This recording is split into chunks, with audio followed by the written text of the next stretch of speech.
Hello everyone, I'd like to welcome you all to another WHIR webinar. I'm Liam Eagle, Editor-in-Chief at the Web Host Industry Review, and I'll be moderating today's session, which is called Selling Your Hosting Company, a panel discussion that is going to feature three experts on the subject, Frank Stiff, Eric Furlow, and David Sneed, as you can see from the slide here, all of whom I will give a moment to have a proper introduction in just a minute. But first I'd like to give you just a quick idea of how the webinar is going to operate. In a few minutes we're going to begin the discussion, during which I'll put my questions to the panelists, and we've reserved some time at the end for attendees to submit their questions, and I will ask those questions of the panelists also. However, you can submit them during the course of the conversation, and I'll keep an eye on them. And if something comes up that's really relevant to the conversation as it is, I will try to interject with it somewhere appropriate. And otherwise, we'll try to get to them all at the end. And I guess if we get too many questions to answer during the webinar, we'll try to make sure we can follow up afterward on everything. And of course, we'll be posting all the panelists' contact information later, so you can certainly address your questions to them directly through email or by phone, wherever that's posted. So let's go to the next slide here, if I can manage to make that happen. So here we have our panelists, and I'm going to give them each a chance to sort of introduce themselves. The first being Eric Furlow. Eric, would you like to say hello? Sure. I got my start in mergers and acquisitions in the early 1990s at a wireless telecom company, a paging company, and we raised $80 million and traveled the country and consolidated a lot of the smaller paging companies. And then in November of '96, we sold out to a larger company, and obviously the first person to get fired was the M&A guy. So that's when I took an opportunity to go to graduate school in Boston, and then I've been working for myself ever since. I made the transition from telecom to the internet space. What I learned was it's all the same people, and same investors and bankers and equipment, and same recurring revenue business models. It's worked for me pretty well ever since, and that's what we got. Okay. I guess next up would be our only black and white panelist today, which is Frank Stiff well, Frank, you want to introduce yourself? Absolutely, and obviously I think that Cheval Capital are always black and white. There's no shade of gray here. My name is Frank Stiff. The company is Cheval Capital, and Cheval Capital is really Frank Stiff and Hillary Stiff. We help folks buy and sell companies, and we've been working in the internet services space since I think the late 90s. We've been very fortunate. We've probably done over 150 transactions of web hosting companies, ISPs, other internet services companies, and so we have a lot of experience. We work in all sizes, small to very large, and if there are any questions that you don't get answered today, don't hesitate to send us an email or give us a call. Okay, and the final panelist. If you're a regular reader of the WHIR, you may have read his excellent blog on the WHIR. David Sneed, do you want to say hello? Sure. I'm an attorney in private practice, and I have been representing internet infrastructure providers for over 10 years now. In terms of transactions, I generally close about 10 to 20 transactions a year. This year has been a little bit slower than past years.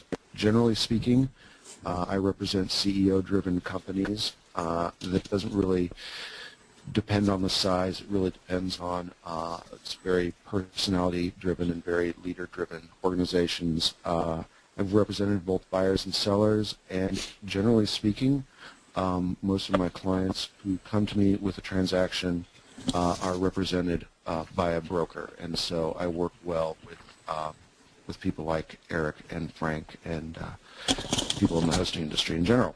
So that's what I do. Okay, great.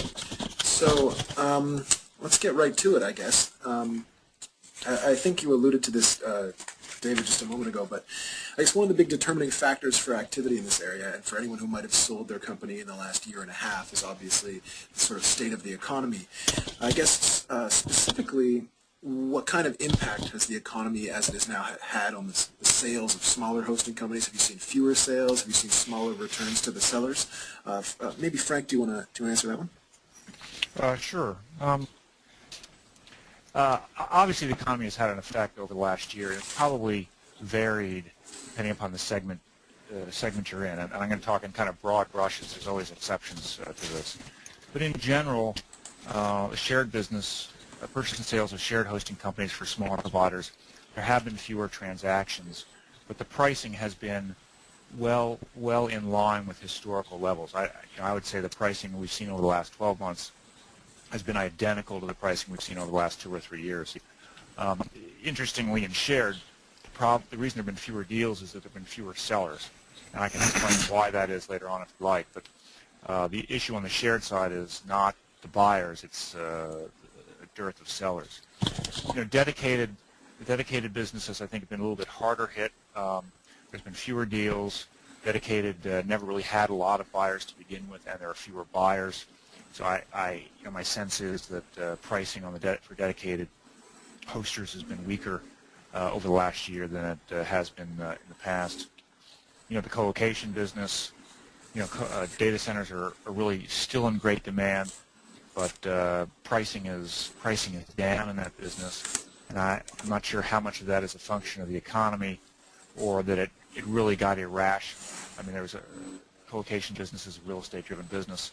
Prices really ran up, and when you look at prices today, they seem pretty rational. So it's tough for me to judge as to whether prices are down today or whether they're just returning to general levels.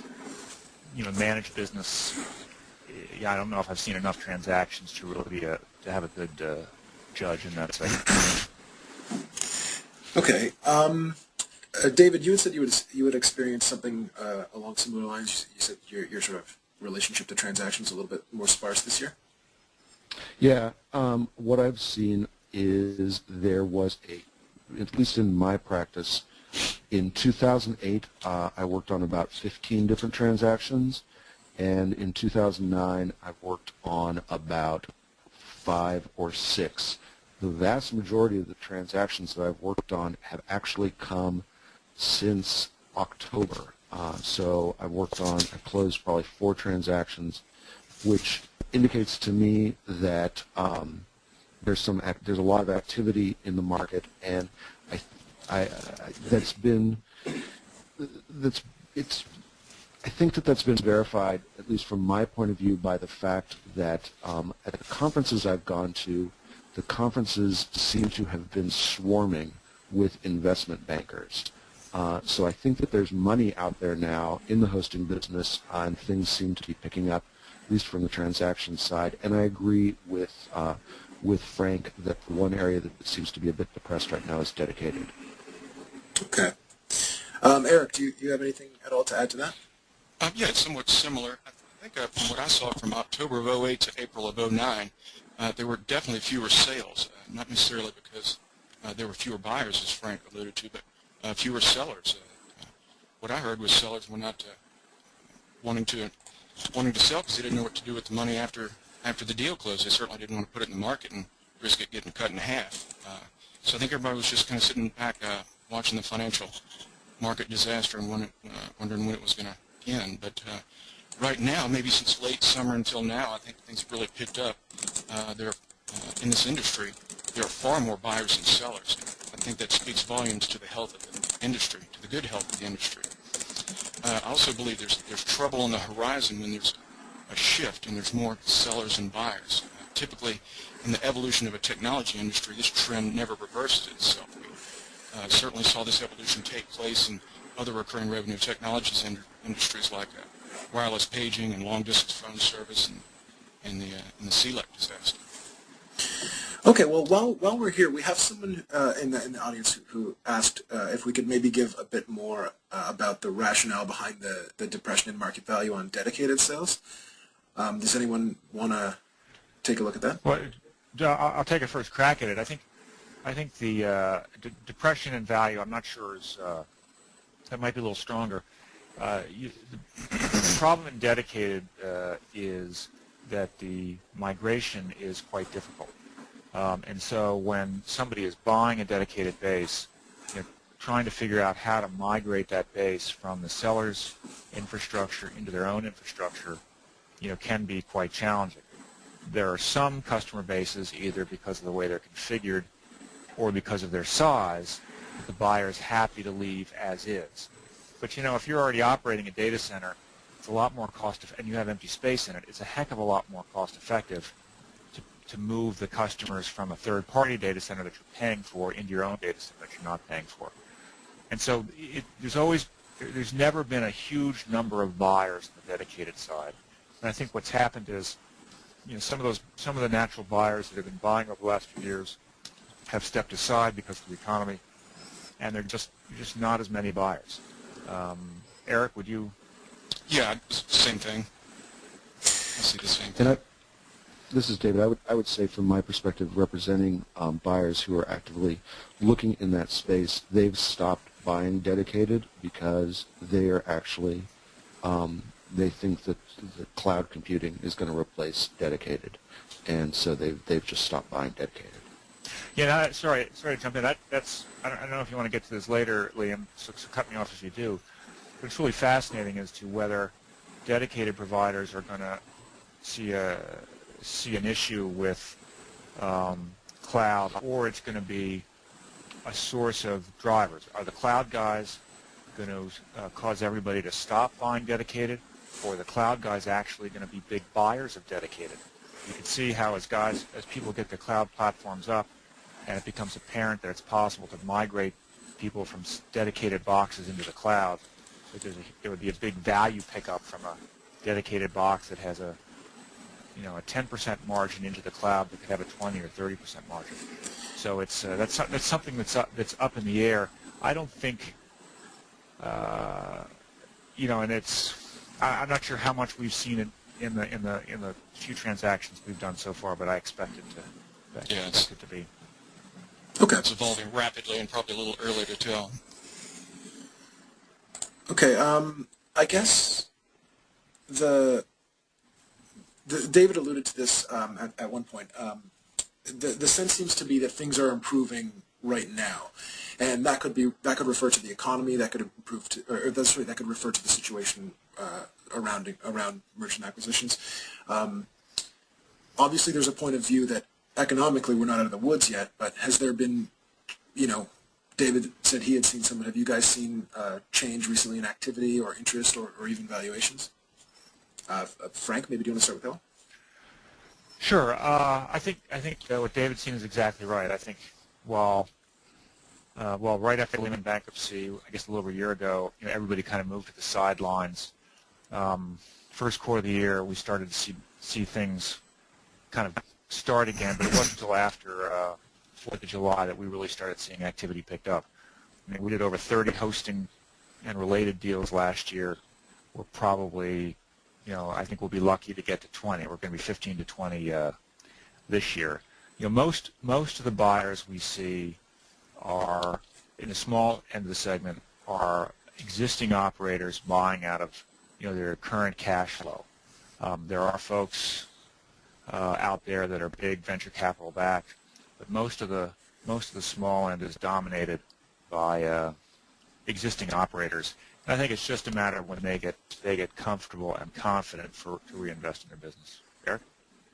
Yeah, I think there's definitely more buyers now than before the financial collapse in early 2009, and especially with the smaller deals. I think the reasoning is, they are with cash-on-hand deals, and where the buyers didn't have to go raise capital in this environment.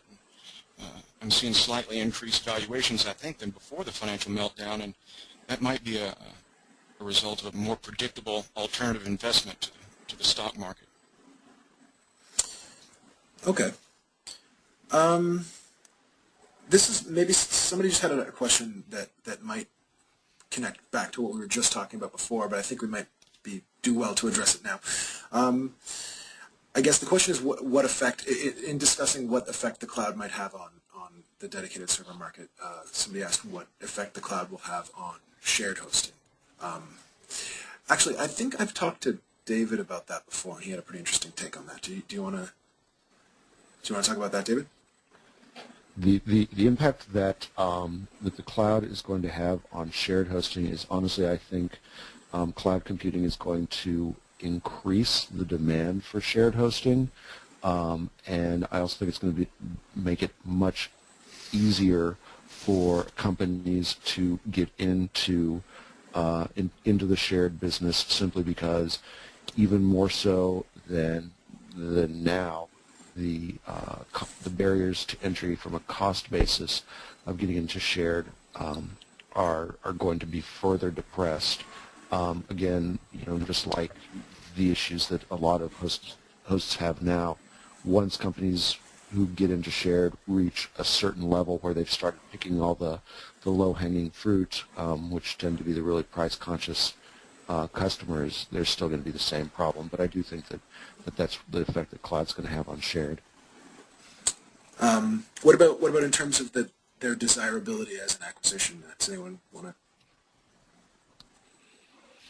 I'm not sure. I mean, to some extent, shared, particularly the big shared providers, are running effective cloud operations today. So I don't think the technology change really does anything for the shared guys. Does it mean that there might be some shared resellers that move over into, instead of moving to a dedicated box, they move into a cloud account sooner? Yeah, but I mean it's tough to predict. I mean, at the moment, I'd say it wouldn't have much effect. I think shared has other issues, strategic issues, and cloud is farther down the list. Sure. But then again, what the hell do I know? Well, I think we can leave it at that for now. We'll get into a little more detail about this later, but let's try to put together a quick portrait of the kind of company that might make a really attractive candidate for an acquisition, hosting company that is, in terms of the type of product they offer, the number of customers they have, just really broad strokes. Maybe Eric, do you want to look at that?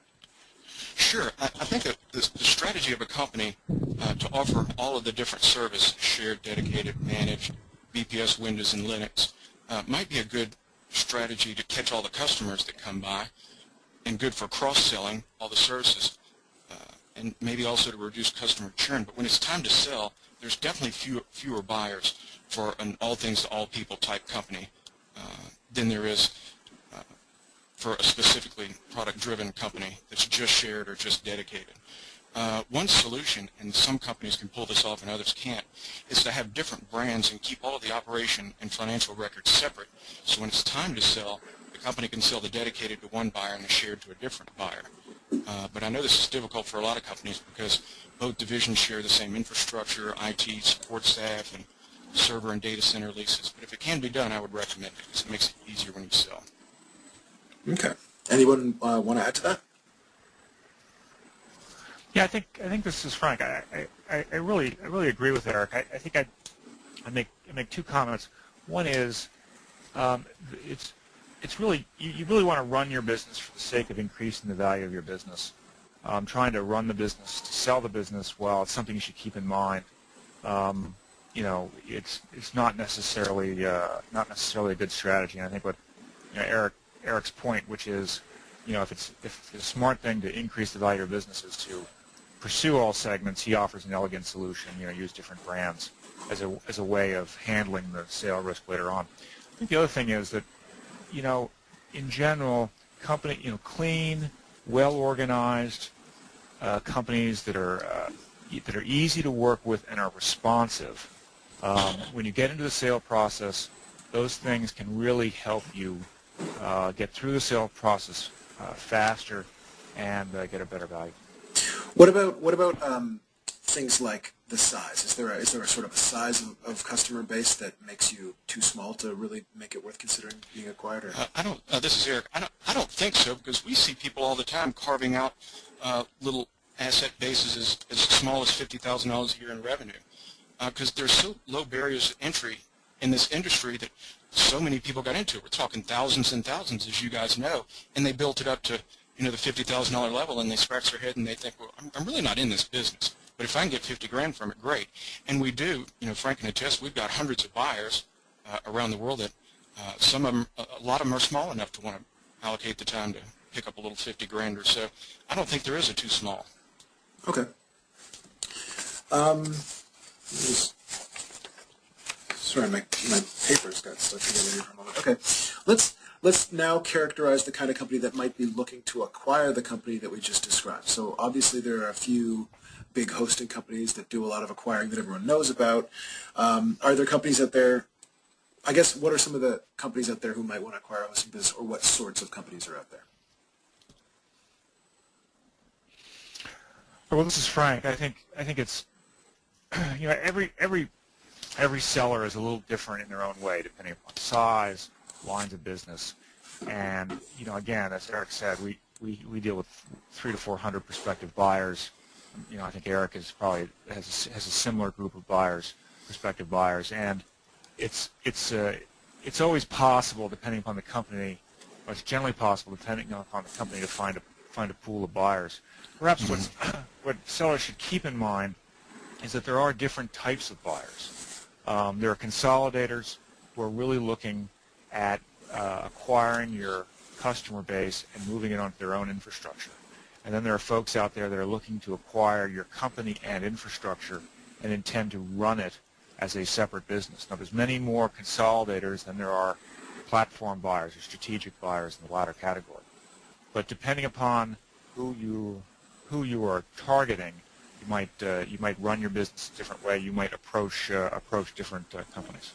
So is identifying the nature of the sale, I mean, say I have a hosting company, is identifying whether someone would prefer to acquire me as a platform or just my customers, or to integrate me into what they're already doing. Is that sort of one of the early steps of seeking out an acquisition? This is Eric. I think for the majority of the buyers, they're existing web hosting companies, and they've got a data center, a few thousand square feet, and half of it's they're only using half the data center, so they're scratching their head.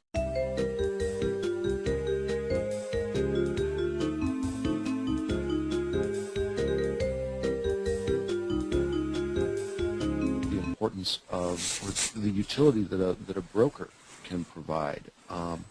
Honestly, one of the things that I see relatively frequently that I don't really like is you have businesses going out and attempting to determine who attractive buyers might be on their own, and I know just from representing a bunch of buyers that they're missing a huge swath of potential opportunities, and just targeting those guys that they've heard of. And honestly, most of the clients that I represent aren't out there with domains that actively try to solicit new business. So a broker or somebody who can help you out is really invaluable. This is Eric, and on that note, Frank and I, we both start out with our own pool of several hundred buyers. We send the blind overview out, and then we wait for them to respond, and depending upon the deal, maybe 15 to 20 will respond. Then from those, we share the information with them, and that reduces that pool to 5. So when we get down to 5, we get down to 5 great, very specific niche buyers that like that company.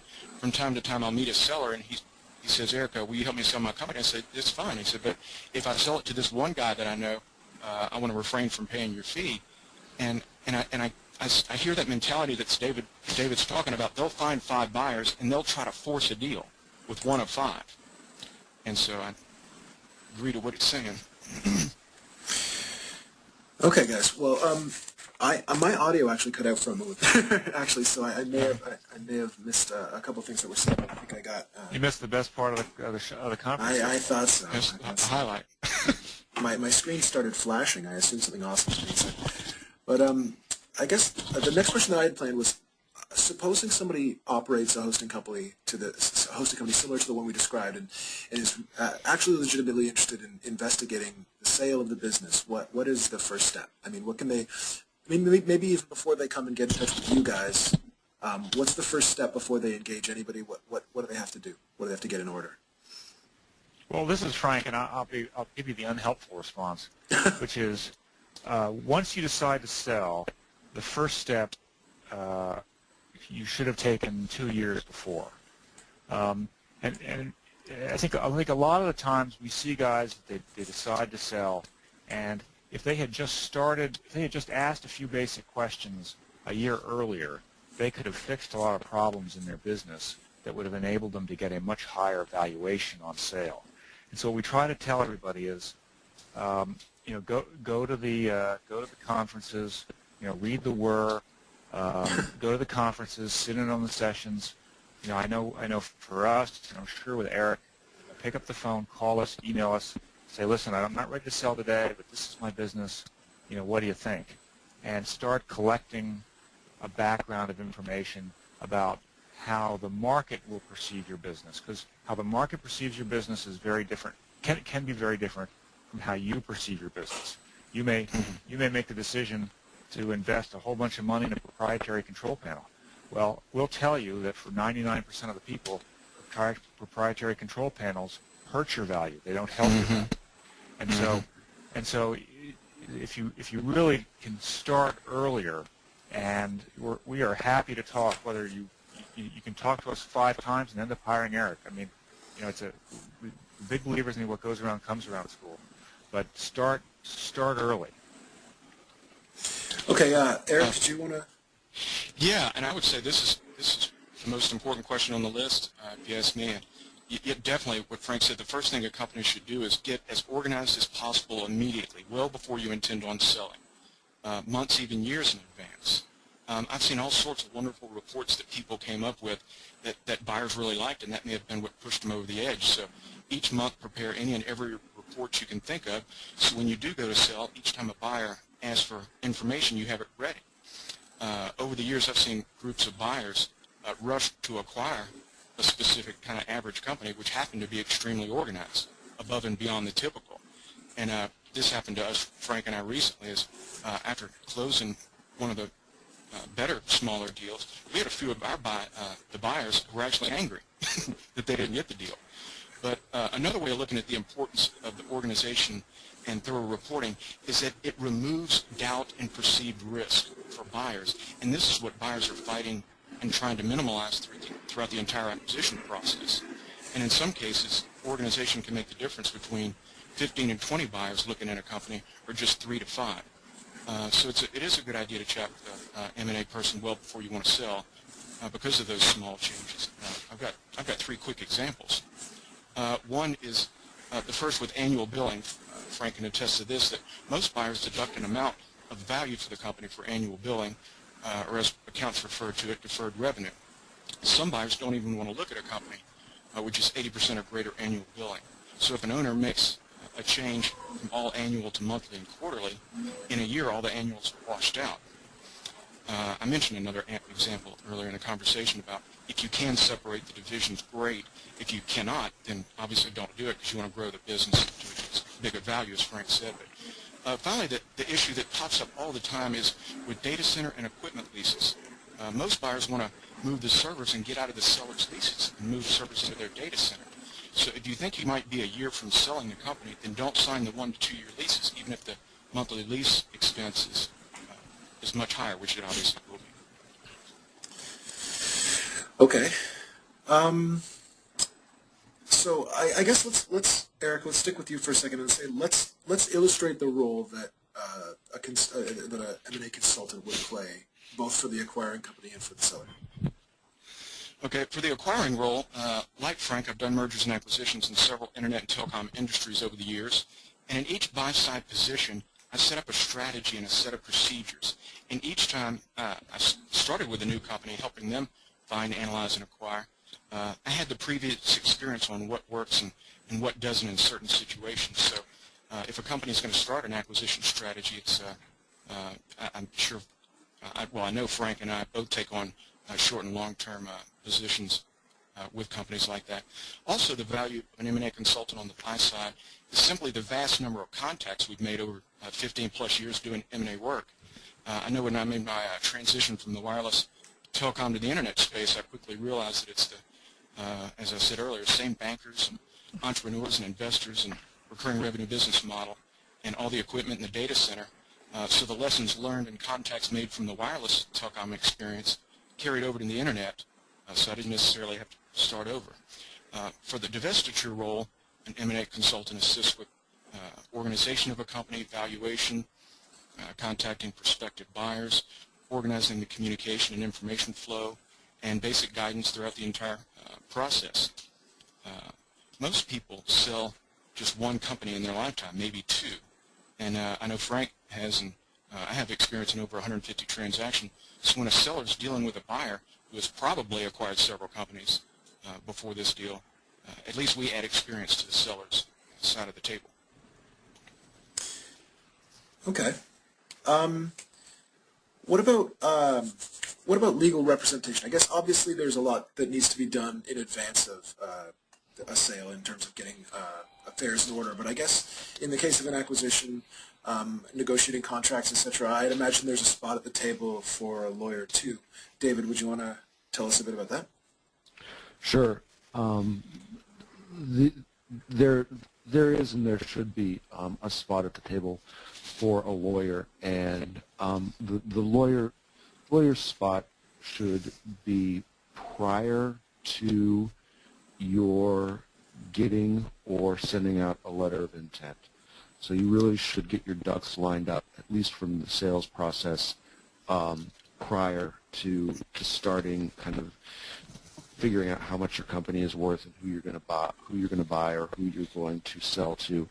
Look, I'm not going to be a Pollyanna about this. The reality is that most companies are not going to hire a lawyer a year before they're thinking about selling to go in there and scrub your articles of incorporation and your contracts and things like that.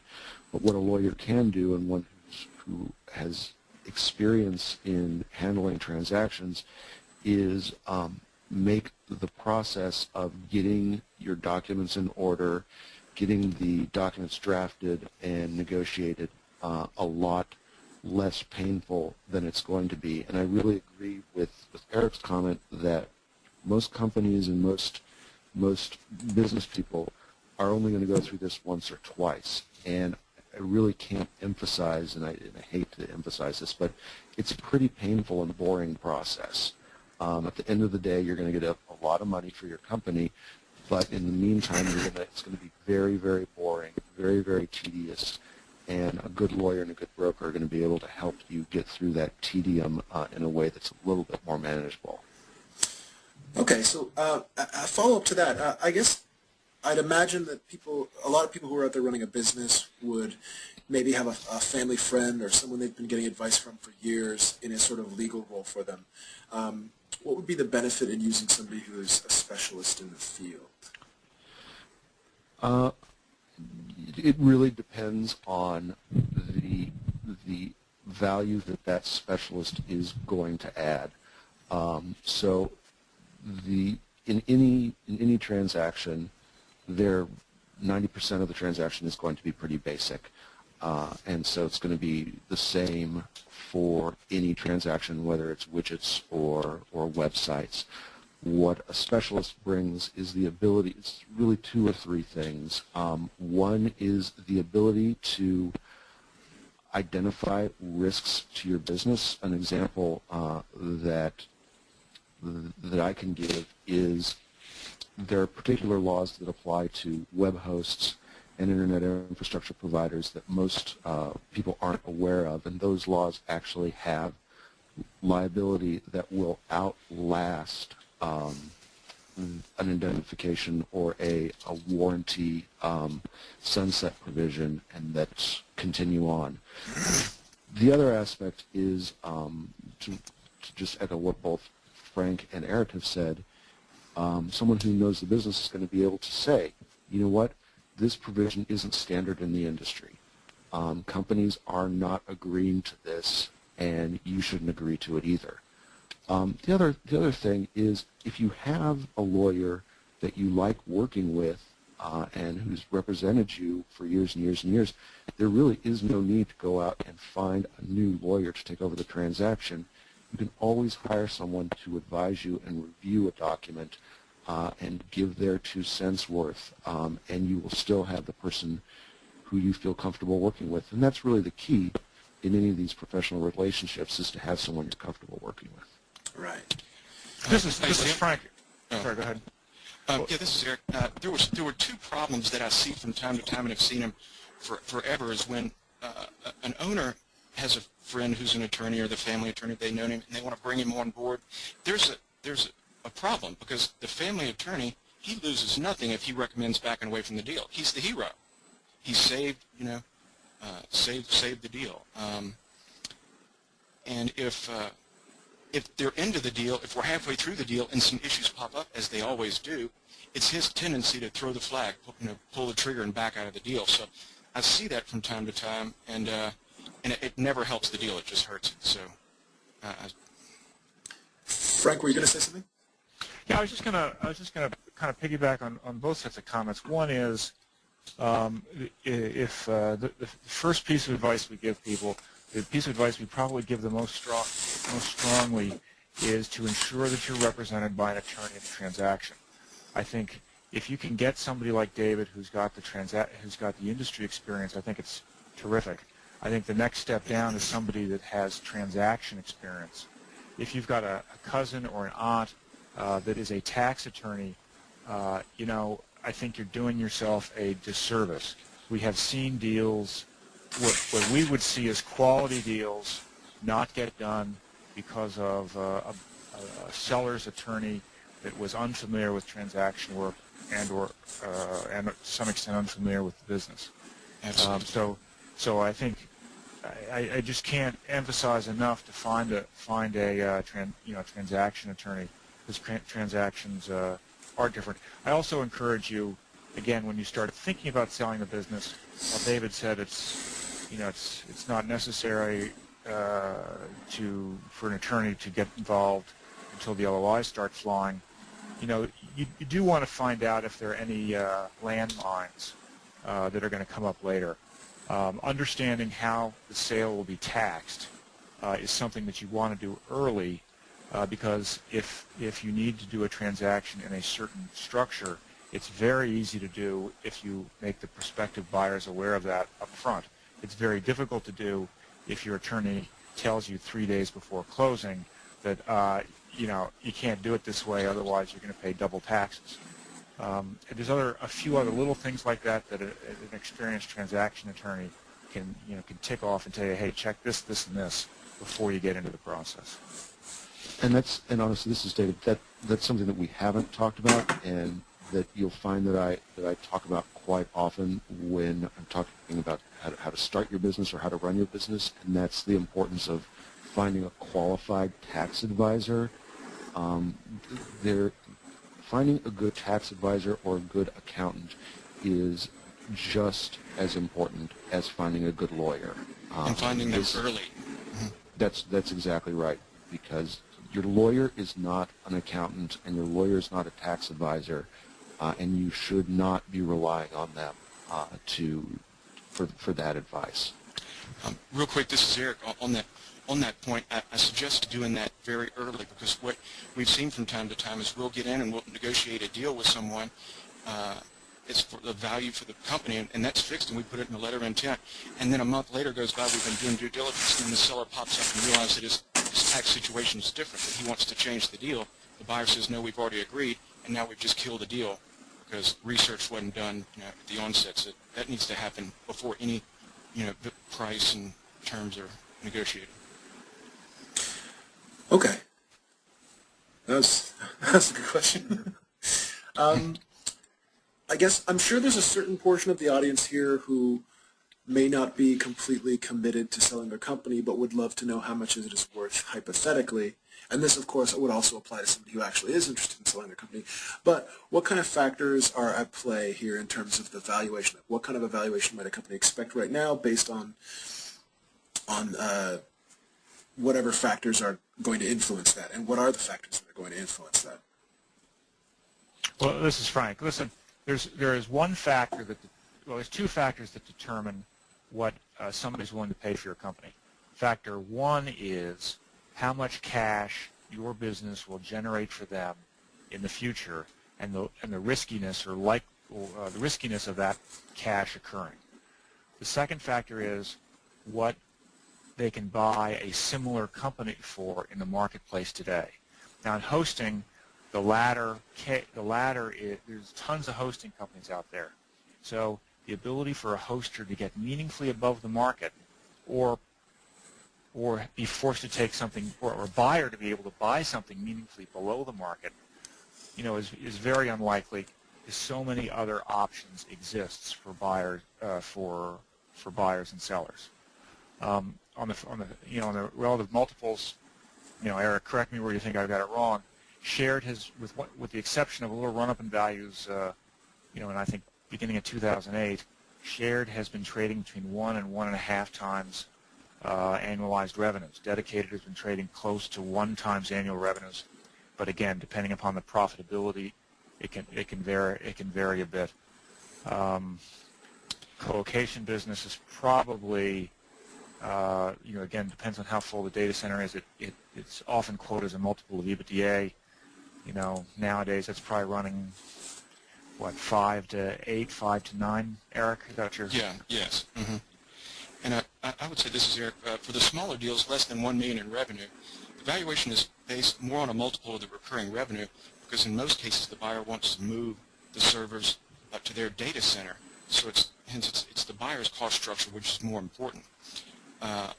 So yeah, Frank, the valuations, I would agree with that, and I think there's about 5 or 6 variables off the bat which would bring the value down lower to the lower amount, the range, and then some to the higher, and those would be customer churn, the billing periods, are they all annual, are they all monthly? More buyers prefer the monthly, obviously. What type of billing system and control panel? What kind of product focus is it? Is it shared, all shared? Then we're going to have a lot more buyers. Is it dedicated or is it combo? And another is the data center and server leases. If these are, and I know why people sign the 1 and 2 years to save money and lock in time, but when it goes to sell, a lot of buyers want to move those servers out. And if you're tied up for 1.5 years or 2 years and you can't move them out, then really buyers will just walk away and say, I'll approach it when I'm 2 or 3 months away from those leases running out. So that's a variable.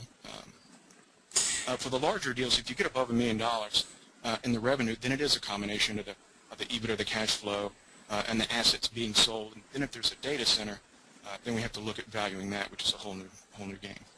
Hey guys, another question from the crowd here. You just sort of alluded to it there, but when you guys have been saying smaller deals and versus larger deals, is the cutoff point between those two roughly $1 million?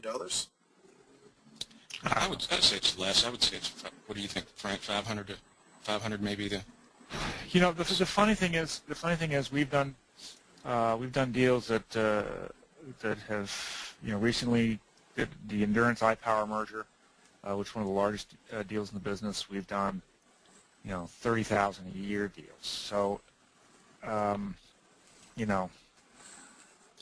small for some people.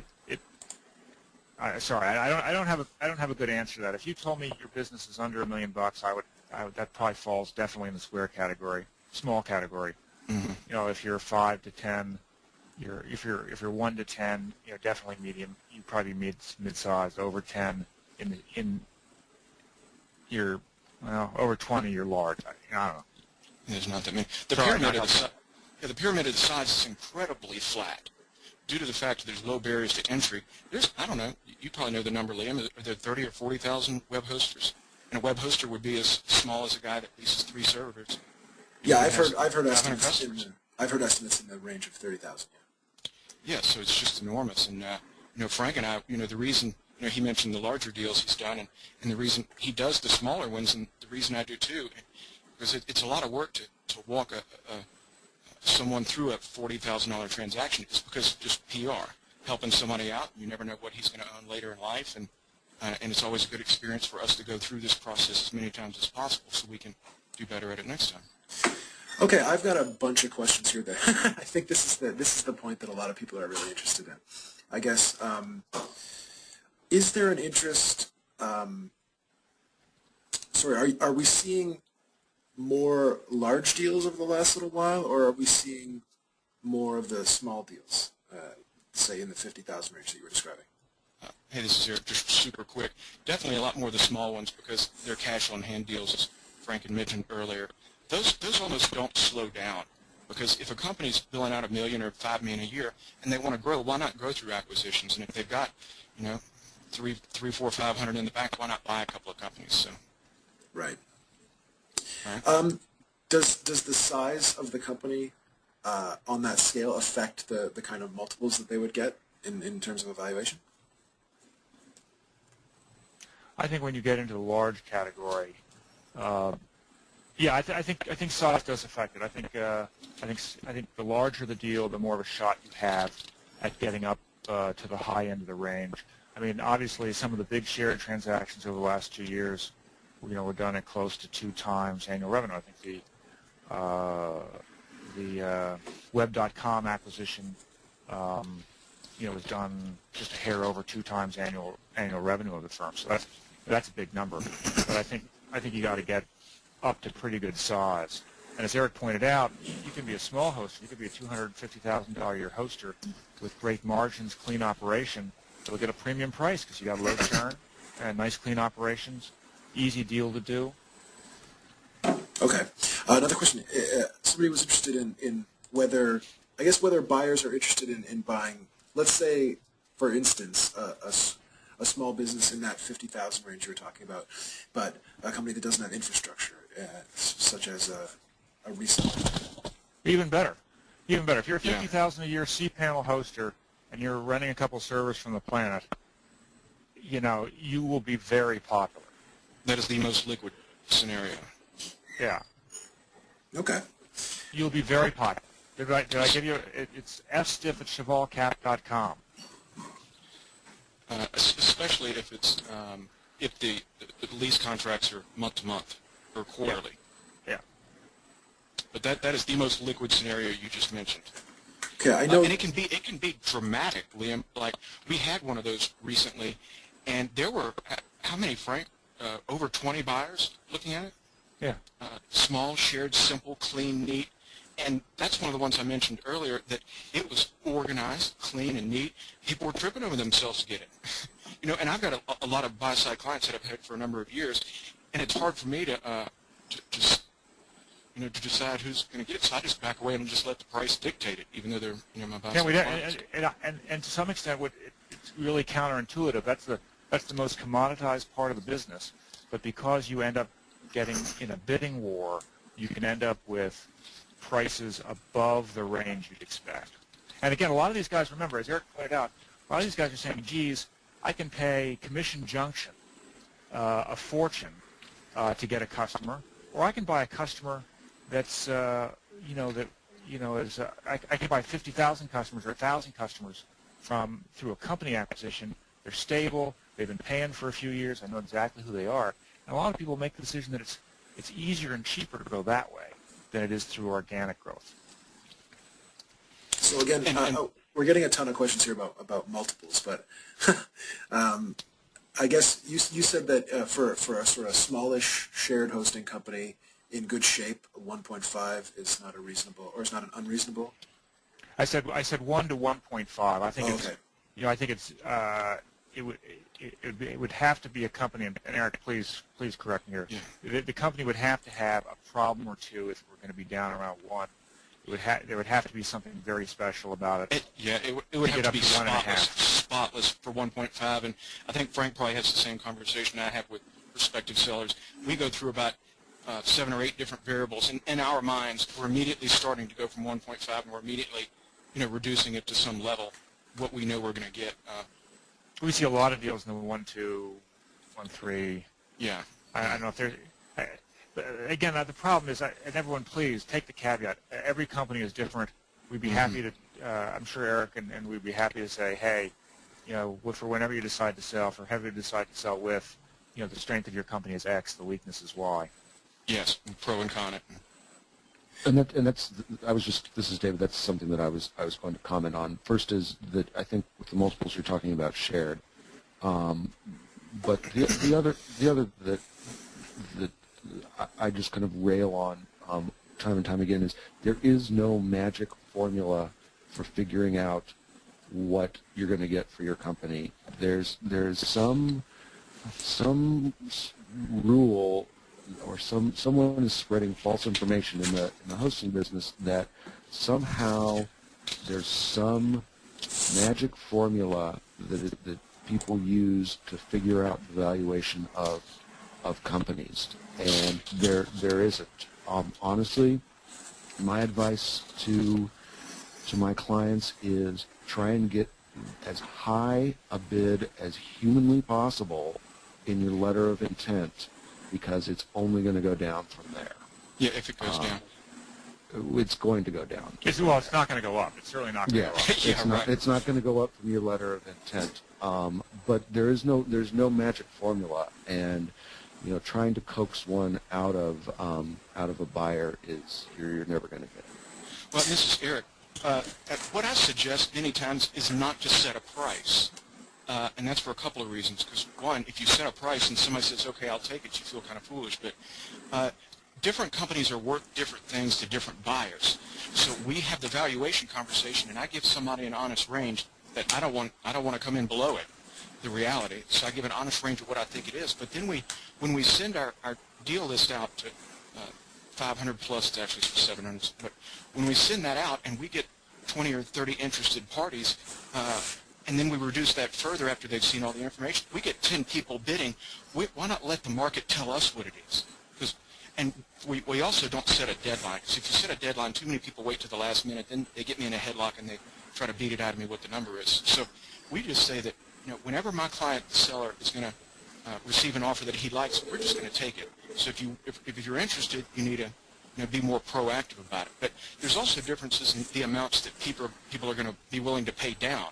I would take a lower amount from somebody if they're paying 90% at closing versus 70% at closing, and then payments over a year. I guess, sorry, that's just one thing to mention is that there is a relationship between price and terms. If somebody's going to pay you 100% cash up front, they're likely going to pay you less than somebody that's going to pay you 50% cash up front, 50% cash in a year. And so when you're thinking about the deal you want, if you're saying to yourself, man, I want a premium price and I want 100% cash up front, that can be a more difficult deal. And when you get into the process, you're going to find there's some terms that the buyers really care about. That's where somebody, where an intermediary or somebody like David can be very helpful, who can say, hey, listen, you don't really care about this. You can trade that. It makes the buyer feel better, and you can trade that for a little more price or a little better term in someplace else. Yeah, and as the seller, this is Eric, the seller needs to know what his net proceeds are going to be. So he needs to know that tax situation. Is it going to be a stock deal or an asset transaction, and how's that going to affect the proceeds on how much it gets taxed? So you need to know that right off the bat, just before any, so. Okay, guys, let me grab you here, because we're actually getting pretty close to the end. We've spent a good chunk of time here on valuation, so I'm going to say to everyone, if you have any more specific questions about pricing, about valuations, about what that might entail, I would encourage you to reach out to these guys directly. I'm actually going to skip right over to the contact information page now, so that for the last 5 minutes we've got here, or 4 minutes, we will definitely have everyone's information up on the screen, so that you can email them and you can get their phone numbers and everything.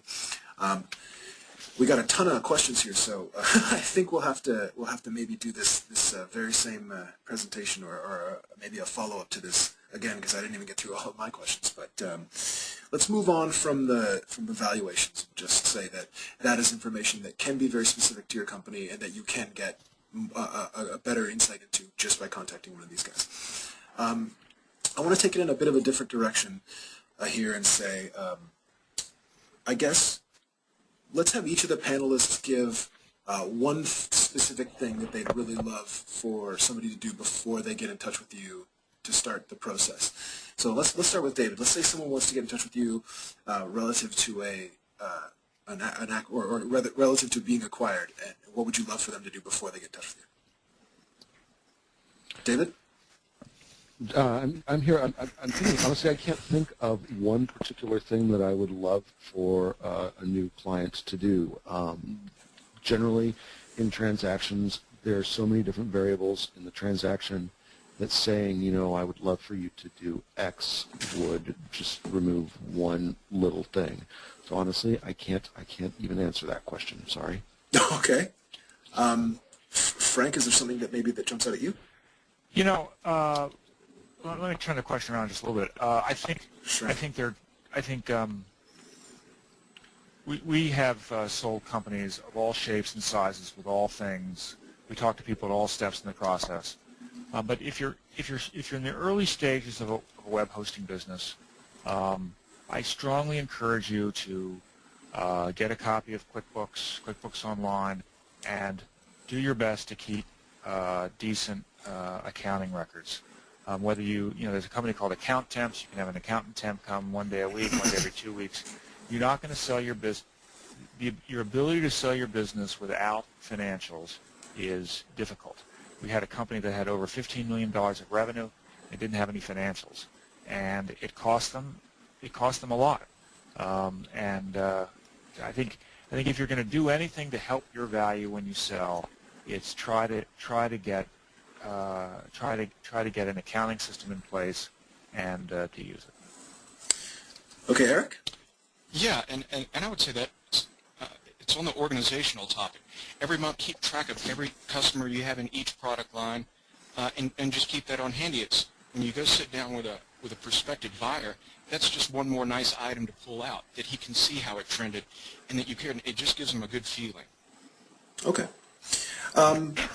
I'd like to reassure everyone that we've got all the questions recorded, and I didn't get to nearly all of the questions, but we've got them all saved in a way that we're going to try to follow up with everyone and get answers to all the questions that were submitted. So, and I'd really like to thank everyone for submitting their questions and for attending the webinar. We're just about out of time here. We've got about 25 seconds left. And of course, I'd like to thank all of our panelists for providing a lot of insight into a topic that I know a lot of you guys are super interested in, and I'm super interested in. I think that we may very well follow up with with a sequel to this webinar, because it's been very good, I think. And again, if you submitted a question and it didn't get answered, you can expect that someone will follow up. We're just about out of time, but before we go, I want to let everyone know that we'll be back at this early in the new year with a whole bunch of great new webinars. So keep an eye on thewhir.com to find out about some of our upcoming events. And everyone, have a great holiday. Thanks, everybody. Thanks, guys. You too. Thanks, Liam, Thank you. for setting this up.